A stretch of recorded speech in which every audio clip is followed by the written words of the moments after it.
Karibuni katika sehemu ya tatu ya somo letu ambalo tumeshalianza, ambapo tunazungumzia upungufu wa damu kwa mama mjamzito. Kama mnakumbuka, tumeshazungumzia maana ya upungufu wa damu kwa maana ya anemia, kiwango sahihi kinachohitajika cha damu kwa mama mjamzito pamoja na visababishi. Sasa katika eneo letu la tatu hapa tutazungumzia dalili za upungufu wa damu, kwamba mama mwenye upungufu wa damu sasa huyu tutamtambuaje, ataonesha viashiria gani ndipo tuseme kwamba huyu mama ana upungufu wa damu kipindi cha ujauzito. Dalili zipo nyingi, lakini kuu ni hizi hapa. Dalili ya kwanza kabisa tunasema mwili kukosa nguvu au kuwa na uchovu.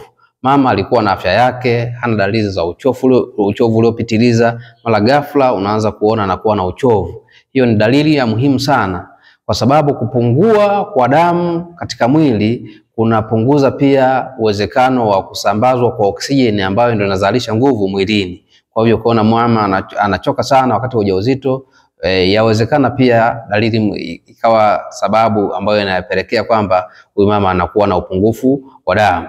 Lakini dalili ya pili ni mapigo ya moyo kwenda haraka haraka kuliko kawaida. Mama kama alikuwa na mapigo ya moyo ambayo yako stable, yametulia, mara ghafla unaanza kuona moyo unaenda mbio.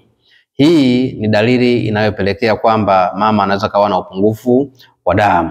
Na ni kwa nini moyo unaenda mbio? Ni kwa sababu kiwango cha damu kinachohitajika mwilini kinakuwa kimepungua kwa kiwango kikubwa. Hivyo moyo unahangaika kutafuta ziada ya damu ili uweze kusambazwa mwilini. Katika kuhangaika kule ndiko moyo unaanza kwenda, mapigo ya moyo yanaenda kasi sana. Lakini dalili ya tatu ni kupumua kwa shida. Kupumua kwa shida, kama ambavyo mnafahamu kwamba damu inabeba oksijeni mwilini, inasambaza oksijeni mwilini. Kwa hivyo sasa oksijeni inapopungua mwilini, mapafu yanafanya kazi kwa tabu sana. Hali hiyo inaweza kupelekea kwamba mama anaanza kupumua kwa shida. Lakini dalili nyingine ni macho kuwa ya njano. Mama anapokuwa na macho ya njano, hii pia inaweza kawa ni dalili ya upungufu wa damu kipindi cha ujauzito. Lakini dalili nyingine ni kuchoka. Nafikiri tushazungumzia kwa uchovu wa mwili, nayo ni dalili mojawapo ya upungufu wa damu kipindi cha ujauzito. Sasa tuangalie ni madhara gani yanaweza kujitokeza kwa mama mjamzito anapokuwa na upungufu wa damu. Madhara yapo mengi sana, lakini madhara ya kwanza kabisa inaweza kupelekea mimba kutoka, ambapo tunasema miscarriage au abortion. Hivi ni vitu ambavyo vinaweza vikatokea endapo mama anakuwa na upungufu wa damu kipindi cha ujauzito.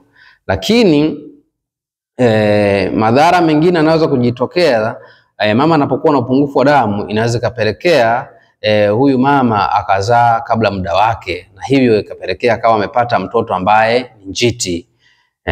Madhara mengine ambayo inaweza kutokea ni huyu mama mtoto kufia tumboni, kwa sababu damu inakuwa ni kidogo, supply ya oksijeni na inakosekana mwilini, kwa hivyo mtoto anaweza kafia tumboni. Lakini madhara mengine ambayo ni makubwa kabisa, endapo mama ataenda kujifungua, sasa amefikisha ile miezi 9 yake, anaenda kujifungua hospitalini, na kiwango cha damu ni kidogo, na pengine wataalamu hawajaligundua hilo mapema, akajifungua, anaweza kupoteza damu nyingi sana na ikapelekea mtoto akafariki na mama akafariki. Hivyo tukawa tumepoteza watu wote wawili.